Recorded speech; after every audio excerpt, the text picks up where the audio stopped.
Yeah, sure. I'll start with Lalakai, what's it mean to be back in this squad after sort of getting your debut late last year? It's great. I think getting the call from Renz, I think mid last week, I guess not knowing what was going to happen, just kind of focusing on going back into the TARS after the Aussage campaign and then looking to play club footy. So I guess it was always, a goal and an ambition to get back in. So yeah, just grateful to be back in and being amongst the guys again. It's been great. First session just before, so it was tough. Still trying to find our breath, I think. But no, really enjoying it. Before heading over to that Aussage and Pacific Nations Cup at the start of the month, was there any chat with Dave or any of the coaches after missing out on that England series after getting your debut at the end of last year? Yeah, I think so. Renz called me the day before the England squad got announced and just said, I missed out and just to keep working and you never know what happens in rugby with injuries and stuff like that. So as well as it was disappointing to not make that English series to go away with the Aussage squad. It was unreal to play that PNC and the bunch of guys that were there made it even better. So just on that Aussage, getting that sort of 3 games back to back, do you think you're in a really good spot if, say, you get called on with Samu out, that you can really just slot into that side and take it to Argentina if needed? Yeah, I think you look at the games and who we played, strong physical in the conditions that we played in as well. So, I'll be banking on those 3 games to hopefully, match fitness is up there. So, I think I'm ready if I get the opportunity in Argentina. Just on that, mate, is it a different prospect than maybe in the past you might have gone back and played club footy or whatever, or had a week or 2 off? But you've essentially, as you say, been playing test footy, really. They're all test strength Pacific Nations teams. Does that put you in good stead? It's like that Australia A program has provided, there's not a huge leap for you now if you were asked to go and play for the Wallabies? Yeah, 100%. I think you look at, again, who we played, Fiji, Tonga and Samoa, especially that Fijian side. I think it's a huge step up from to going back to play club footy. So I think if you're going from that competition into the Argentina series and the championship, I think you should take a lot of confidence out of that. I definitely did, playing against those sides. So look, I don't think, as well as it's a big step, but I think I'll be ready for it. What about in general, mate, just on that Aussie A, while we're here, is like the value of you coming back? I know you've played Test Rugby. You got Matt next to you, who's kind of come up through the program now. From a player's perspective, how valuable is it to have something like that to fill July and give you that sort of level of footy? It's huge. I think going into the Aussage campaign, didn't know what to expect. But as soon as we got over there, it's the same environment as here. You're basically playing for Australia. So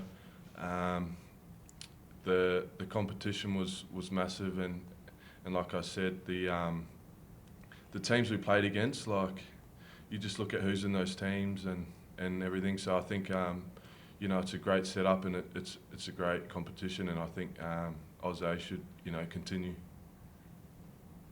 Lal, I just want to jump in on that quickly. It might be a bit of a strange question, but observing those games, it was really enjoyable to watch the games just flow without, constant TMO interruption and everything like that.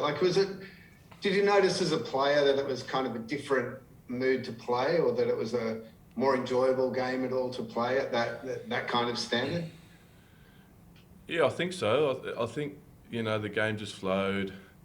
There was only one ref on the field, and I guess 2 touchies, and no one looking from above, and having a third say. So I think when you scored a try that was touch and go, you'd either award it or you wouldn't. So then you get back on the game. So I think from going from Super Rugby into Aussage, I think it was definitely more free flowing just because of the no TMO. But like there's TMO now. So yeah, I think we were a little bit unprepared that first game against Samoa.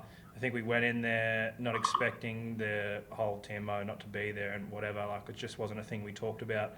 And I think there was a few things there when we didn't react well.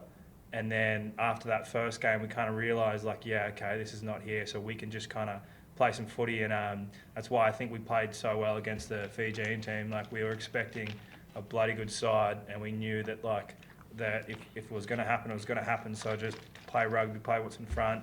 If the ball goes down, don't stop running. Just, like, kick it, do whatever you can, just keep playing. And I think that really came in, just not having any of that, extra TMO support there or whatever that. But it's a bit different now, yeah. Oh, look, that's a great answer. I just wonder, as a player, like, maybe not in the best position, but do you think the players prefer that style of game then? Yeah, I bloody enjoyed it. Yeah. It's kind of fun. Like the heat over there was a bit crazy, Yes. but you're just playing. You're playing rugby, and that's why I think the Fijian boys are bloody good at it, throwing the ball around and stuff like that. But I think we were quite good against those fellas. A bit easier for us to play against the bigger fellas like Samoa and Tonga. I think they were struggling like we were, but it's just fast footy, so it was enjoyable. Thank you. great answer. I was going to say, Matt, while we've got you, just to be sort of sitting here in a Wallabies camp, having gone through coming through the Rebel system after coming from South, what is it? Have you been sort of had time just kind of reflect on that journey and sort of now essentially where you find yourself these days? Yeah, mate. Well, I've been around the park for a while now, so I am enjoying it. Like, I think I was actually in training camp with Wallabies about 4 years ago, end of 2019, and I've been struggling a little bit with injuries, but I've always been like, head up, looking to try and get it back in here and trying to really give it a crack, mate. But I think after a while, you just realise this is rugby. Like, this is the pinnacle of it, playing for Australia. So it's just what we do. It's what we want to do. Like, I'll have a little bit of time to think about it eventually, but until I get that gold jersey on, I'll just keep fighting, eh? I guess getting that taste of it with Australia, I've heard from Lau before, but what did that mean to you just to kind of get that next step and really kind of impress against some of those bigger packs in terms of Samoa and Tonga especially? Yeah, like I said before, mate, we were a little bit unprepared. I think we had about 5 days going into that Samoa game. Sessions, And I think Gilly, the coach, he had a great thing to say about that. He's like, the first week we were just names on a sheet of paper. It's the first time we've done Australia A, the first time for a lot of these boys been in any sort of the next tier thing after Super Rugby. So I think that first week was a little bit tough, but after that, mate, honestly, it was great. I think we started gelling really well, the boys getting together, playing good footy, just playing against quality players. There's a few boys in that Fijian team. I played a bit of footy with Frank Lamani, and I know the quality player that he is. And I think we did bloody well, to be honest. And it was really good preparation for this, especially. I think we really follow on what the Wallabies do in that Aussie A stuff. So it's really been a good transition from that to this. Matt, I know you've only been in camp on the Gold Coast for 24 hours now, or something like that. You can't hear me? I can hear you, mate. Go. Okay, yeah. But what have you been able to learn off someone like Slipper in that time, and how much will you be sort of, I guess, his shadow, for want of a better term, while you're with this squad trying to learn off a guy who's got as many caps and as much experience at test level as a prop as he has? Yeah, mate. You can definitely see it. I think even in the meetings, like him taking control of our smaller meeting groups, I can see a bloke that's played 110 caps for Wallabies. I'll try my best to emulate that, but mate, I'm just gonna focus on getting that first game before I try and emulate someone like him. You can see there's a lot of boys here that have been here for so long and have so much knowledge and stuff like that. You take as much as you can out of it, but at the end of the day, you just gotta fight as hard as you can. So yeah, do what I can, eh?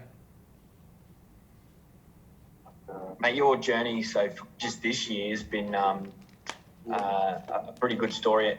correct me if I'm wrong, but at the beginning of the season at the Rebels, you weren't first choice prop or weren't in the 23 at the beginning. And you know, how much work have you put into your game from then to get to where you are now? And have you had much communication since your selection in the squad with someone like Nick Stiles, obviously, who's got a front row background as a player and now is you know, in the admin or coaching role he's in at the Rebels? Yeah, it's been quite a good year. I think so. Like I said before, a few injuries from me. A double shoulder recon started last year. So the big thing for me was just putting weight on, and I think building through last season, I just was a little bit apprehensive with my shoulders and just like tackling and all that. And I think we had a really good pre-season, long one, to be honest. There was a few injuries out of that one, but building into this year. Yeah, I wasn't first choice, but I just knew that if I could get my shoulders right and get confident and put some weight on, I knew that I was pretty confident in my scrums.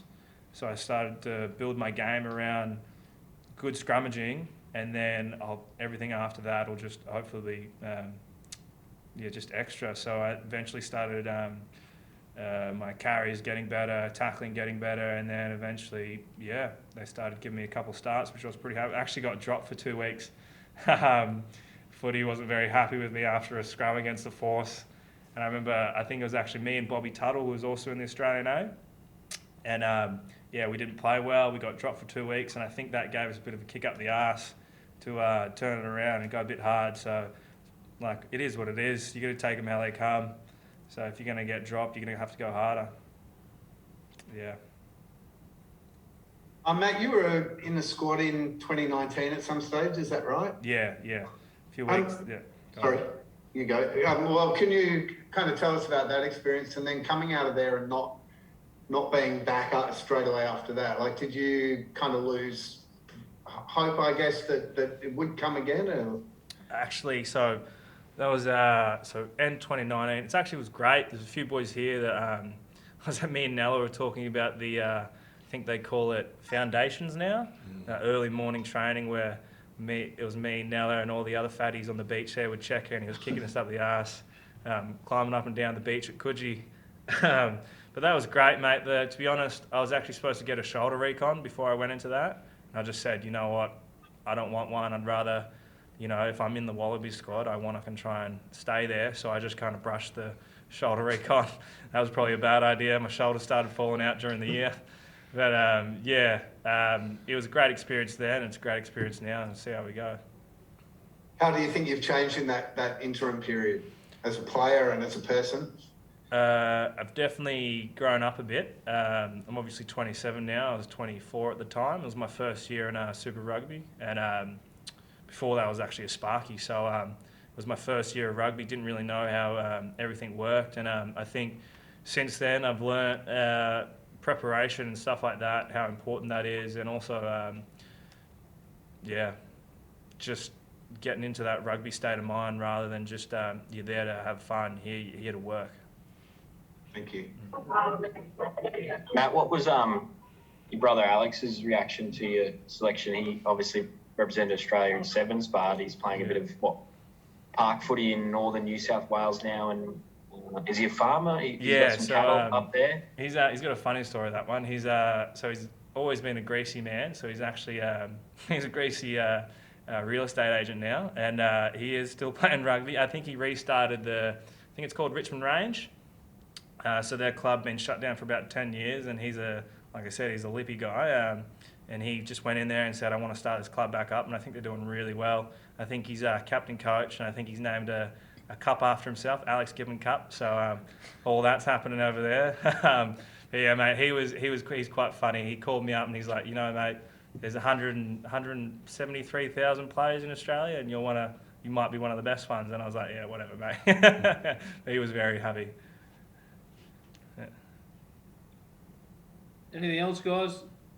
Can I just check on one small thing that you mentioned there, that you were training under the same sort of patterns as the Wallabies? Is that right, Lal, with your experience in both? Like, did you basically play the same styles and shapes and things? Yeah, same shapes, same calls, and it's pretty much same play sheet. So it's a great, like Gibbo said, it's a great platform to go from there straight into the Wallabies. You know, you kind of, I guess if it's your first training session and, you know, you didn't have Australia A under your belt with the same calls and stuff, you know, you'd have to learn quite quickly. So, yeah, same. Thanks, mate. Anything else, Abby? Thanks, guys. Appreciate your patience. Apologies, we were a bit late. I'll Cheers, Ed. see you again tomorrow. Thank you. Thanks, guys. Thank you. Thank you. Bye.